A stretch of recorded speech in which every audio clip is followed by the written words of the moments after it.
Como é que...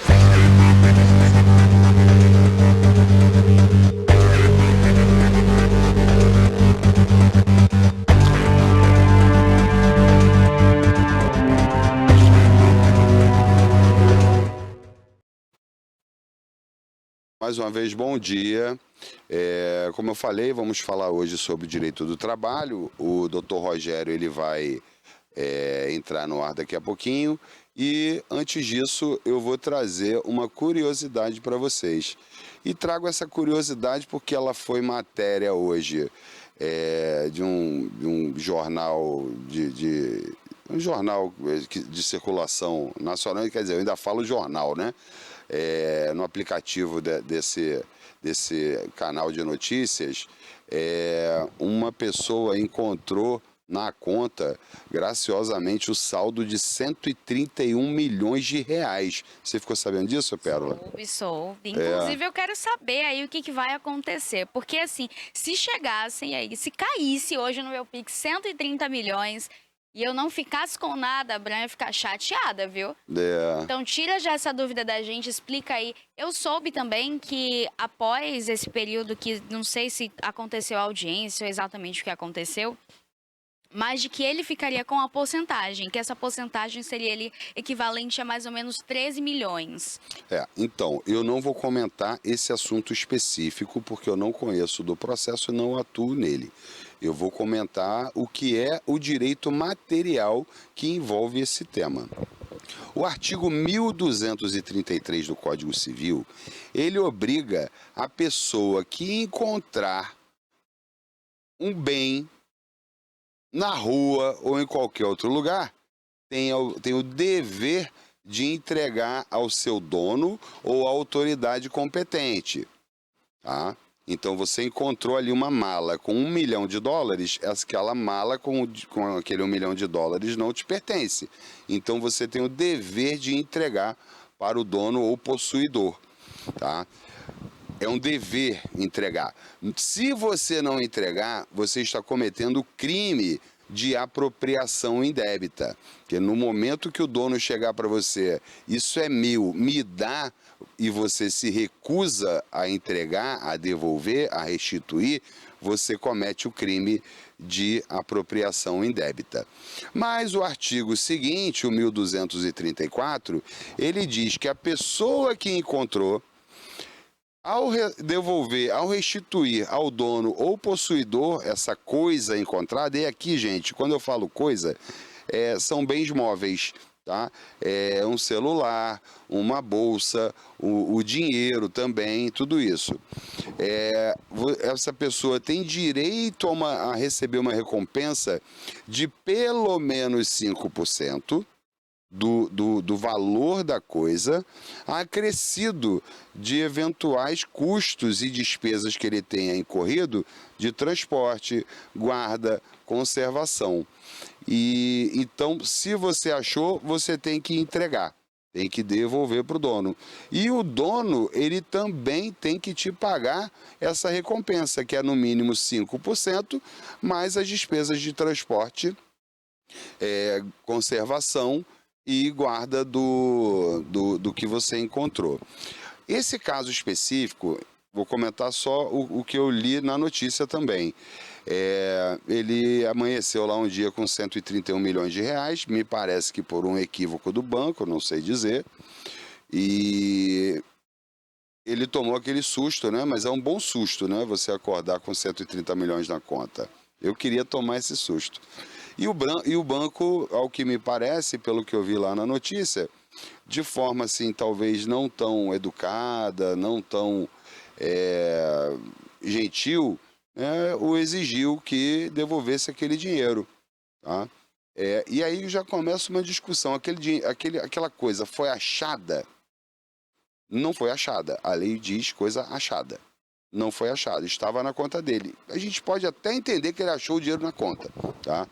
E o advogado dele pleiteia 10% desse valor, 131 milhões, daria 13 milhões e 100 mil reais, mais 150 mil reais a título de indenização por danos morais, devido a essa cobrança do banco, devido a toda a cobrança que ele diz que foi bastante assintosa, que foi desrespeitosa. Então, eles estão pleiteando disso. Teve uma primeira audiência onde não houve acordo, e isso fatalmente vai para instrução e julgamento, onde o Estado juiz, o judiciário, vai decidir o que vai acontecer no caso. Então, achou coisa na rua, devolva para o dono. E você, dono, que teve alguém que encontrou, não esqueça de pagar a recompensa que está na lei. Artigos 2.233 e 1.234 do Código Civil Brasileiro. Já temos o Rogério em linha?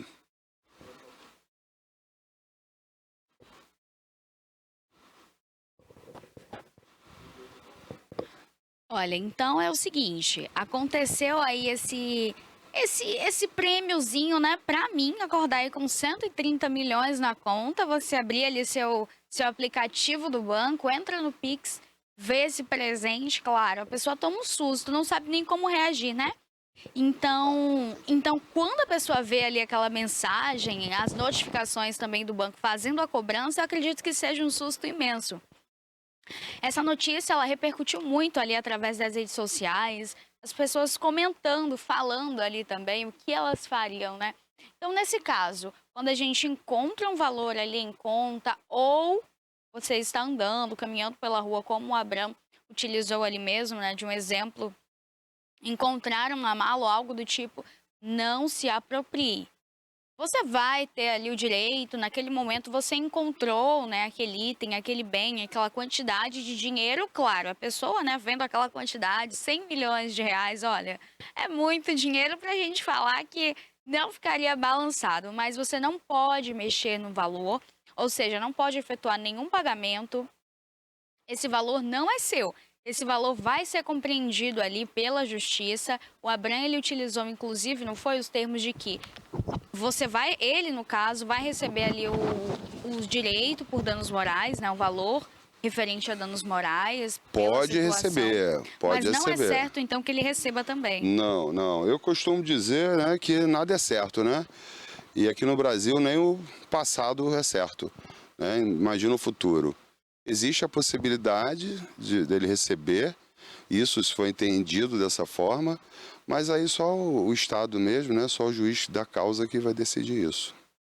Então, nesses casos, por exemplo, caso ele tivesse acordado, ele viu aquele valor na conta e tivesse efetuado um pagamento ou tivesse feito uma compra, o que acontece? No caso, esse dinheiro precisava ser devolvido, ainda assim. Sim, é um dever dele devolver esse dinheiro, é um dever legal, inclusive. A lei determina, artigo 1233, que ele deve restituir a coisa ao dono. Tá? No caso, ele resistiu a esse dever, né? Ele não quis cumprir esse dever dele. E aí o banco não pode debitar também esse valor da conta dele. E aí isso foi para o judiciário e vamos ver o que vai dar. Vamos acompanhar e aguardar as cenas dos próximos capítulos. Com certeza. Pero, já temos o Rogério online aqui para participação. Bom dia, Rogério. Seja bem-vindo. Tudo bom?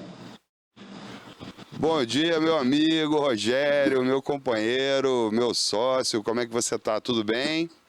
Bom dia, irmão. Tudo ótimo. Vamos lá. Rogério, obrigado pela sua participação aqui, tá? Nós hoje vamos preparar aqui para os nossos telespectadores, né? Preparar não, você que preparou essa matéria, vamos falar sobre o direito do trabalho, as hipóteses de resilição, né? A famosa rescisão de contrato de trabalho. Fala um pouquinho para a gente. Tá, vamos lá. O direito do trabalho ele tem 3 hipóteses específicas para que o contrato de trabalho seja extinto.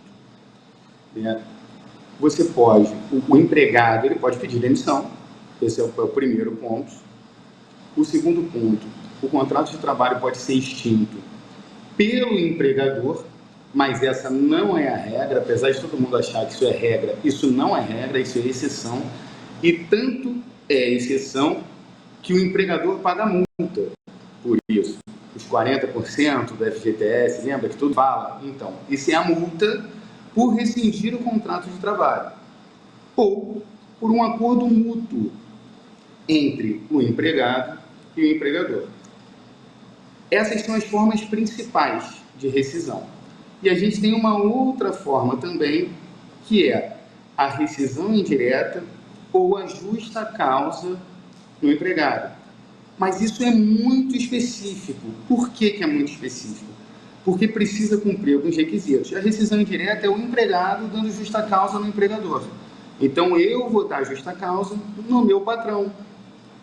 E a justa causa normal é aquela da qual o empregado ele cometeu alguns atos que não podem ser cometidos, que está na lei, está na CLT, e ele vai ser demitido por justa causa. Então, ele perde alguns benefícios. Né? A multa, por exemplo, é perdida. Acho que é basicamente isso. Tá. Rogério, explica para a gente aqui.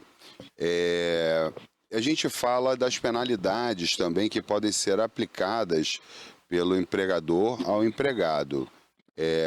A CLT, né, que é o conjunto de leis que rege essas relações trabalhistas, ela determina a suspensão e a demissão. Ela não fala em nenhum momento da advertência.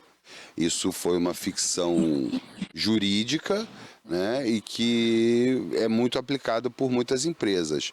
A advertência, ela deve ser aplicada anteriormente a uma demissão, uma suspensão, alguma outra penalidade, ou por não estar na lei, ela pode ser completamente ignorada? Então, não, isso é um mito que as pessoas falam, né? Tanto a advertência, seja ela verbal ou por escrito, e também qualquer coisa que aconteça no ambiente de trabalho, não tem nada a ver com a demissão. Então, assim, não existe aquela hipótese, olha, ele tomou 3 advertências, ele precisa ser suspenso, ou ele tomou 3 suspensões, ele vai ser demitido por justa causa. Isso é um mito que as pessoas criaram.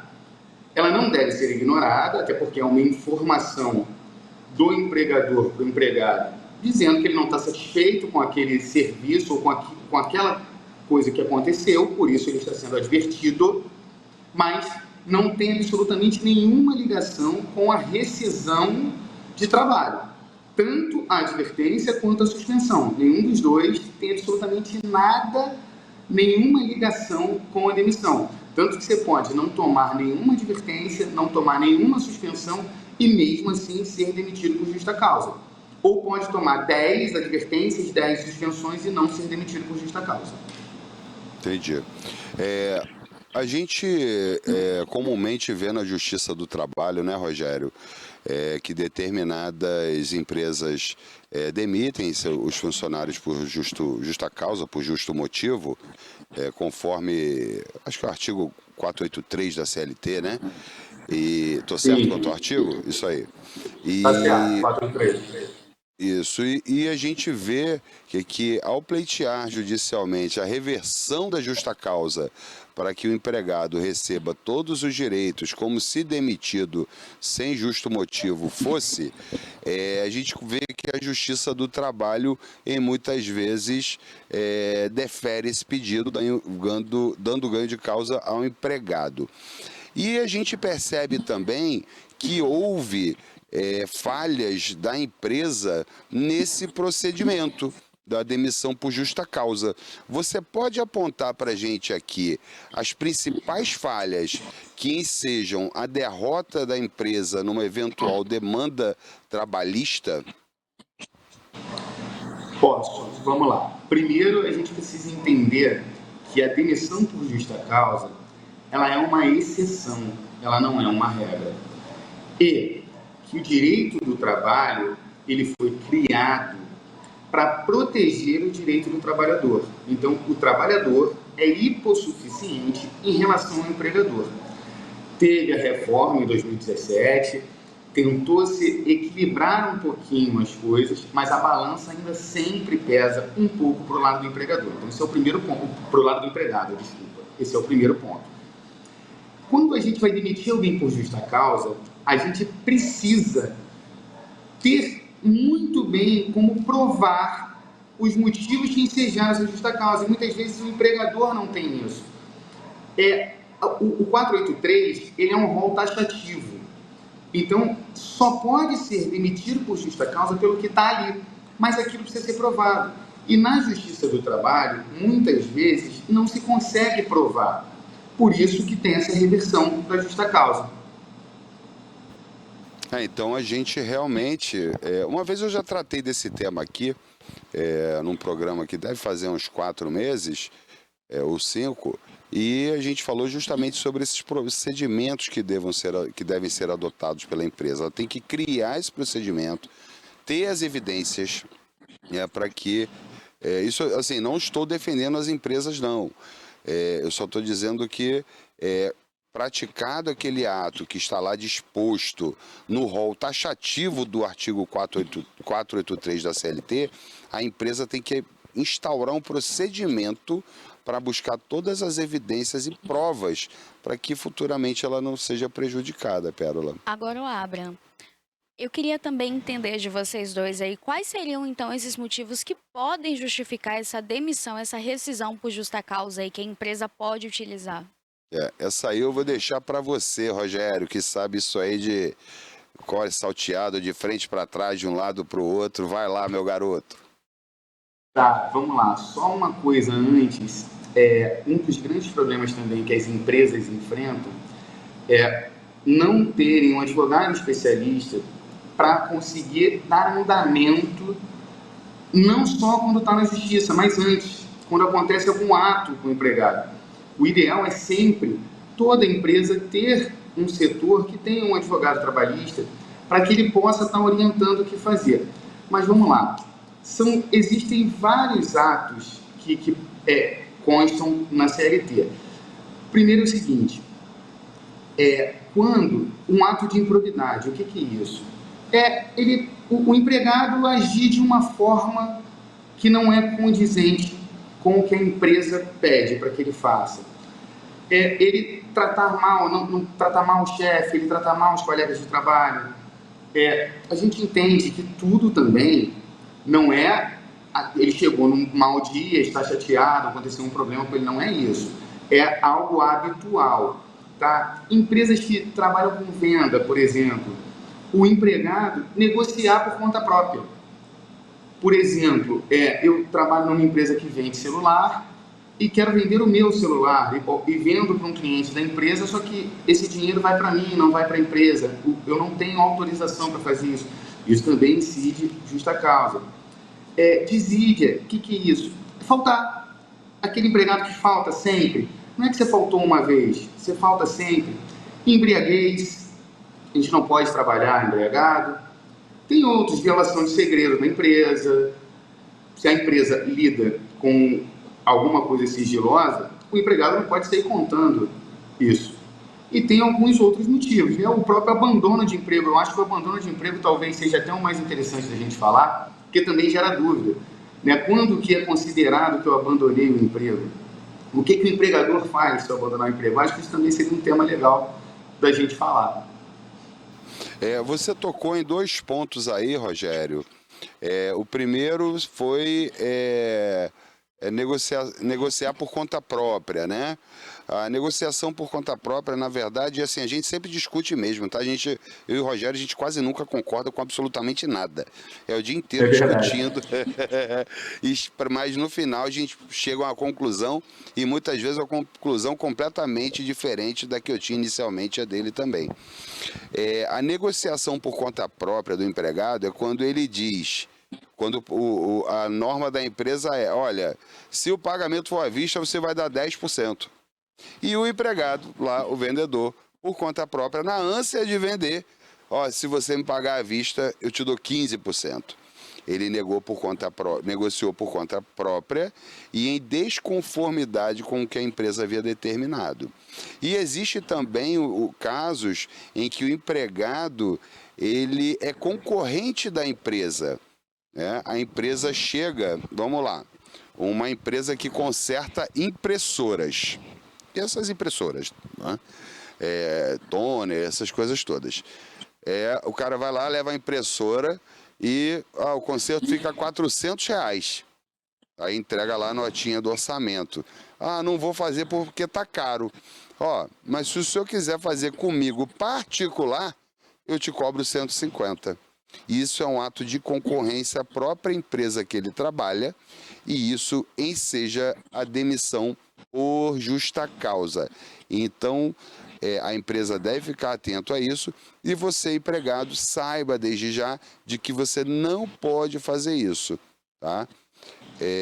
Rogério, você tem algo mais, que o nosso tempo hoje é curto, você tem algo mais que gostaria de acrescentar? Em relação a duas coisas. A primeira é em relação à negociação por conta própria, isso é um instituto muito amplo.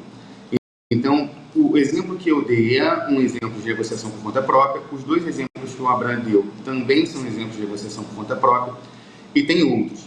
Então, o empregado ele tem que ter em mente que ele não pode negociar absolutamente nada que não tenha autorização do empregador. É basicamente isso. E a outra coisa que eu tenho que acrescentar, aí já é para o empregador, procure sempre uma orientação jurídica, procure um advogado de confiança de vocês, mas não só quando vocês já estão respondendo ao processo. Procure para que esse advogado oriente vocês ao bom andamento da empresa, porque aí sim isso vai reduzir de uma forma enorme a quantidade de processos que vocês vão responder, inclusive também a quantidade de perda junto ao Tribunal do Trabalho. Você tocou, Rogério, num ponto interessantíssimo, viu, Pérola? É um ponto de muita importância mesmo. Boa parte das empresas, e esse perfil vem mudando principalmente após a reforma trabalhista, elas contratam advogados para que eles atuem de forma preventiva na empresa, evitando que ela venha a ser demandada judicialmente, a famosa reclamação trabalhista, e até quando o ex-empregado ajuiza uma ação dessas, a empresa tem uma grande chance de não sair perdedora, de sair vitoriosa, porque ela conseguiu, através de uma conformidade, o que nós no direito chamamos de compliance trabalhista, está perfeitamente legal, 100% dentro da lei, 100% de acordo com as convenções coletivas, com os acordos coletivos.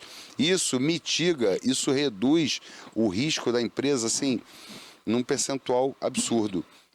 E a gente tem visto, e assim, é um bom trabalho que a gente faz lá no escritório também, empregados que ao sair, assim, a empresa não deixou de pagar um centavo, não suprimiu qualquer direito do empregado. E ainda assim eles ingressaram com uma ação trabalhista e ao final a ação foi julgada totalmente improcedente, porque restou provado que a empresa cumpriu tudo que ela deveria cumprir de obrigações e deveres. Então, o preventivo, você agir de forma a não ter o problema, costuma sair muito mais barato. Muito mais barato. E isso representa uma economia para você, empresário, empregador, muito grande. E pode fazer a diferença entre o seu sucesso e o seu fracasso. Olha, eu tenho uma dúvida também em relação ao trabalho home office.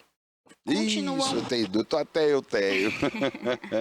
Como é que funcionam aí, então, por exemplo, uma rescisão? Como que funciona esse contrato, então, Abraham? Tem as mesmas leis? Como é que funciona para a pessoa que trabalha em home office? Doutor Rogério, toca essa bola. Vamos lá. O contrato home office, ele é um contrato idêntico ao contrato da pessoa que vai trabalhar presencialmente. Só tem uma diferença. Não pode ser cobrado o horário de trabalho. Isso é diferente da carga horária. Se você tem um contrato home office, você tem que trabalhar 8 horas por dia, você tem que trabalhar 8 horas por dia. Agora, o home office, eu não posso te cobrar o horário de 8 às 5, isso eu não posso fazer. É a única diferença. A rescisão desse contrato é igual. Não tem nenhuma alteração, até porque é um contrato de trabalho idêntico ao outro. A diferença é que o local que você presta o serviço não é nas dependências da empresa, e sim nas suas dependências. E tem uma outra questãozinha aí. Tudo que a empresa te ceder para você trabalhar de forma home office, você tem que devolver na rescisão de trabalho, tá? Inclusive o pagamento. Por exemplo, muitas empresas pagam a internet do empregado, porque precisa de uma internet para... Então, isso tudo ela vai cessar junto ao contrato de trabalho, mas tem que estar tudo muito bem amarrado no contrato de trabalho para que não dê problema para a empresa na justiça. Sério, eu peço vênia para discordar de Vossa Excelência, porque eu acredito sim. Como a gente já teve lá no escritório, contratamos... Foi uma advogada, onde ela trabalhava home office, e o horário dela era de 9 às 6. E de 9 às 6 nós demandávamos trabalho a ela e exigíamos que ela cumprisse as tarefas que lhe eram demandadas, né? Então a gente tinha esse controle de jornada. Houve alguma mudança jurisprudencial ou um entendimento doutrinário que alterasse isso, para que não fosse mais permitido ou possível o controle de jornada? Houve sim. Por quê? Hoje, para que seja cobrado a jornada de trabalho no horário exigido, ela sendo home office, eu preciso justificar para o meu empregado. Porque o home office, a tendência dele, a criação dele foi para que a pessoa tivesse um pouco mais de liberdade. Então, quando a gente exige o horário de trabalho dessa pessoa, a gente precisa justificar. Por exemplo, a pessoa trabalha em home office, mas com atendimento ao público. Ela não pode trabalhar de 10 da noite às 6 da manhã. Ela tem que trabalhar no horário comercial. Então, o trabalho dela, a forma que ela exerce o trabalho dela, obriga com que ela tenha que cumprir a carga horária durante aquele horário específico. Mas o home office, a regra é flexibilidade de horário. Tem empresas, inclusive, que estão respondendo na Justiça do Trabalho por conta do ponto. Quando você loga no sistema, você clicou ali, por exemplo, empresas de telefonia, a galera trabalha home office, mas ela precisa logar no sistema. A partir do momento que você logou, você não consegue sair mais, você tem que cumprir a sua carga horária ali. Então, eles podem te cobrar cumprir essa carga horária, eles não podem te cobrar o horário que você tem que entrar. Essa é a questão. Para te cobrar um horário, precisa ser justificado através do seu trabalho exercido. Pode. Não é que não possa. Pode. Não entendi. Não é que não possa haver o controle de jornada e uma jornada de trabalho fixa, de 9 às 6, por exemplo. Não falei de controle de trabalho. Eu não falei de controle de jornada. Ah, tá. Controle de jornada tem que ter. Eu falei que ela não pode te exigir, você tem que logar às 7 da manhã, você tem que logar às 8 da manhã. Isso não. A partir do momento que você loga, você tem que cumprir a sua jornada de trabalho. A não ser que, especificamente nesse dia, você precisa estar logado porque você tem uma reunião. Então, assim, a regra do home office é o seu horário, o horário que você vai trabalhar, eu não posso exigir. Eu posso exigir a sua jornada de trabalho. Porque o horário de trabalho e a jornada de trabalho são coisas diferentes. A jornada de trabalho é aquele 44 horas semanais, que é a regra, é isso. Então, eu posso exigir as 44 horas semanais. Eu não posso exigir a forma que você vai usar essas 44 horas semanais. E essa é a questão. A não ser que eu justifique. Justificando, não tem problema. Depois a gente vai conversar mais sobre isso. Chegando no escritório, a gente conversa. Tá ótimo. Pérola, você tem mais alguma pergunta? Olha, eu queria entender sobre o banco de horas extras. Como é que funciona? Porque tem esse problema aí, as pessoas... Como é que a gente faz esse cálculo? E como é que o empregador ele consegue ali fazer uma logística para não ter problemas depois com o funcionário? Doutor Rogério? Vamos lá. O banco de horas é o seguinte, o primeiro problema que a gente tem no banco de horas, o banco de horas, ele precisa ser um acordo entre o empregado e o empregador. Tem que ter esse acordo. Se não tiver esse acordo, o banco de horas não é válido. Segunda coisa, o banco de horas, para ele ser feito da forma correta, o ponto da pessoa, seja ele eletrônico ou manual, precisa estar preenchido correto. E ninguém pode efetuar mais do que 2 horas extras por dia. Isso está na lei. E o banco de horas é simplesmente a compensação. Você efetuou 2 horas, 2 horas, 2 horas, você ganhou 6 horas. Eu preciso compensar essas horas, ou você saindo mais cedo, ou você tendo aquele dia de folga para compensar as horas que estão no banco de horas. Apesar de parecer complicado, Pérola, é uma matéria simples, né? O que gera confusão, o que eu já vi muita confusão, é que a hora extra ela é remunerada com pelo menos 50% a mais da hora normal.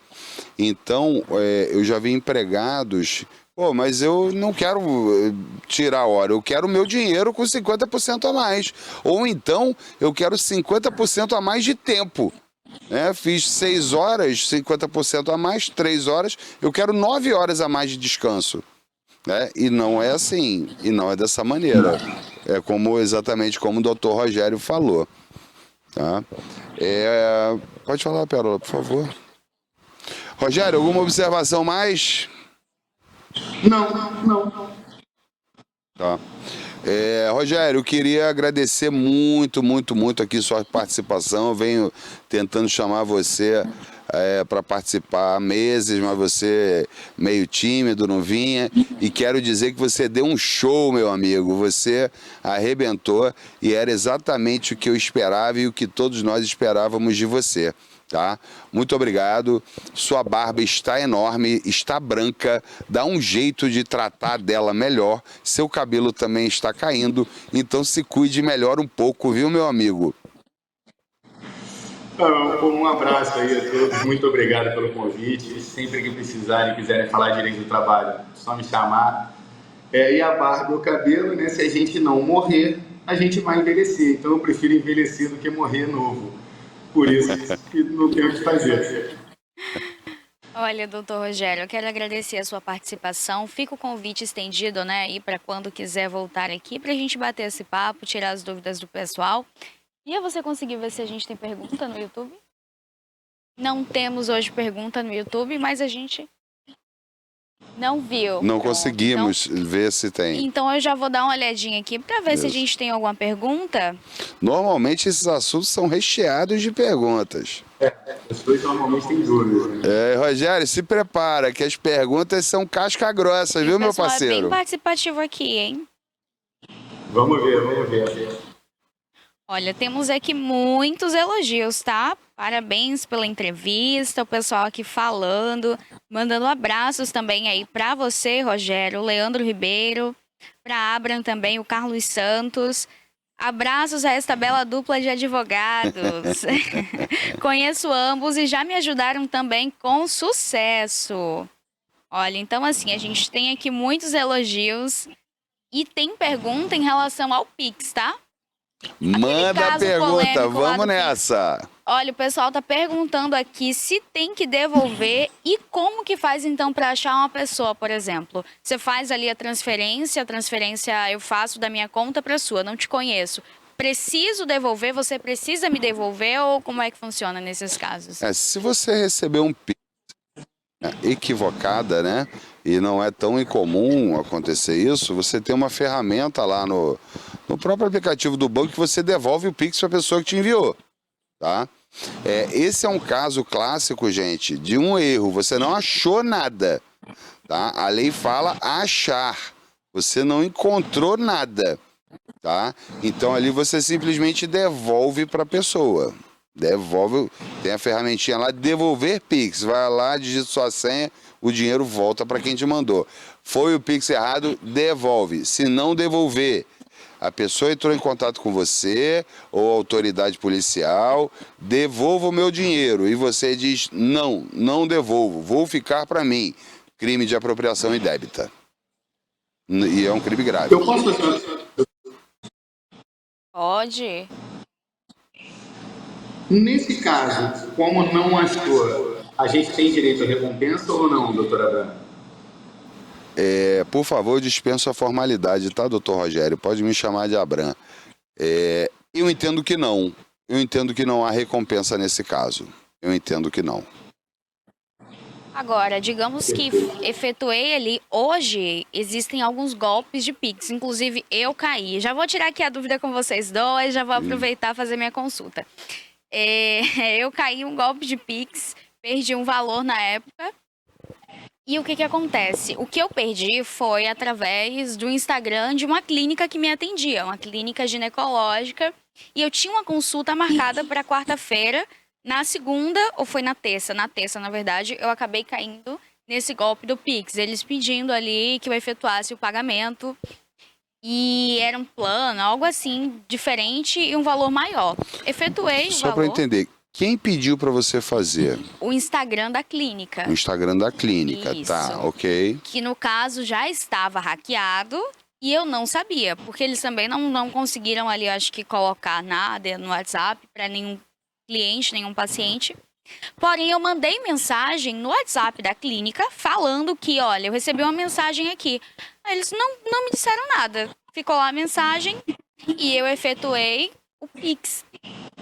Após efetuar o Pix, eles, depois de algum tempo, mandei lá a mensagem, já tinha entendido que eu tinha caído no golpe, mandei a mensagem no WhatsApp novamente, falando, olha, aconteceu tal situação.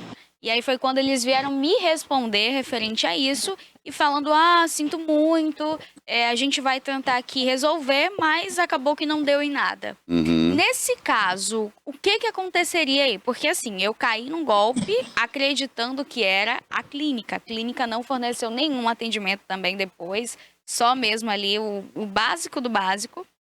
E quais são aí os direitos ou o que acontece nesses casos aí, por exemplo?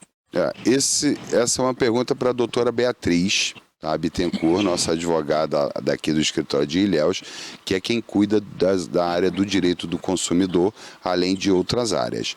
Eu vou responder, se eu tiver errado, a doutora Beatriz depois me corrige e eu te informo posteriormente. Existe um princípio que se aplica ao direito do consumidor, ao Código de Defesa do Consumidor, que é o princípio da identidade. Se a clínica teve um Instagram clonado, hackeado, eu não sei como é que se dá o nome exatamente, e você que tinha uma consulta marcada, que você que é cliente daquela clínica, ou paciente, como queira dizer, acreditando estar falando com aquela clínica, aquela pessoa jurídica que ele prestar o serviço e da qual você é cliente, por conta desse princípio, ela pode sim ser responsabilizada e ela te devolver o valor pago e também uma eventual indenização pelos danos morais. Então você poderia sim ser ressarcida do seu dano moral e do seu dano material e ser indenizada por um eventual dano moral causado. Agora tem um tempo, tem um prazo, dá para entrar ainda, doutora Beatriz, ou não? Acho que isso tem uns 2 anos, não tem mais, né? Não, já foi, perdi, acabou. Não, o prazo prescricional acho que é um pouco mais longo para isso aí, tá? A gente tem que ver, porque existem vários prazos prescricionais. Eu acho que ainda dá tempo. Eu acho que ainda dá. Mas tem que ver se a clínica ainda existe, Existe, né? Passei inclusive ontem por lá. Quando eu passei, meu coração chega gelando. A clínica não teve culpa. Sim. Tá? Mas ela, por conta desse princípio da identidade, da marca dela, ela pode ser responsabilizada sim. Eu já vi decisões em vários sentidos, em responsabilizar e em não responsabilizar. Já vi decisões nos dois sentidos. Eu penso o seguinte, eu não queria o meu valor de volta, mas eu perdi o meu valor, eu já era cliente, paciente já há anos, né? Há um bom tempo, então no mínimo a minha consulta tinha que ser feita. E acabou que a minha consulta, nem lá eu fui também chateada pela situação, né? Então, eles não tentaram nem uma conversa, por exemplo, vem, vou deixar aqui como uma consulta, nem isso. A minha consulta que já estava paga, mais esse valor, e acabou que, pela situação, né, ser constrangedora, ser chata, eu fiquei super chateada com a situação e tudo, acabei evitando de ir até a clínica. Mas eles não tentaram nenhuma conversa de falar, olha, venha, a gente te atende ou algo do tipo. Na verdade é isso que chateia. A falta de algumas empresas em querer se relacionar melhor com o cliente. Né? Beleza, ela não tem obrigação, não teria, a não ser que o juiz mandasse devolver o dinheiro. Mas ela poderia trazer você mais para perto. Olha, cara, pô, infelizmente aconteceu, eu não tive culpa. Eu não posso te devolver o dinheiro, ou então não acho justo te devolver. Mas, pô, vem na consulta, a gente vê um valor mais humano, te dá um descontinho, paga em 3 vezes. Mas não deixa de vir, não, nós queremos você. Vem aqui que você vai ganhar um delicioso café coado com 2 bolachinhas de creme cracker. Entendeu? Eu acho que existem formas de se relacionar com o cliente que você agrada o cliente mesmo numa situação adversa dessa, você consegue transformar numa coisa boa. Mas aí vai do pensamento de cada empreendedor, de cada empresário. Né? Então, dúvida esclarecida. Eu quero agradecer o Dr. Rogério, deixar então esse convite aqui aberto, né? A gente está de portas abertas para recebê-lo novamente aqui no nosso quadro Entenda Direito, com a Abraham Feldman. Então, muito obrigada. Eu que agradeço aí vocês, e sempre que quiserem falar um pouquinho sobre o direito do trabalho, é só fazer o convite que eu vou estar a postos. Rogério, mais uma vez, obrigado e a gente conversa depois. Um forte abraço. Para você que está em casa, que nos assistiu e que vai continuar assistindo aqui a TVI News, eu deixo o meu abraço porque eu preciso me despedir.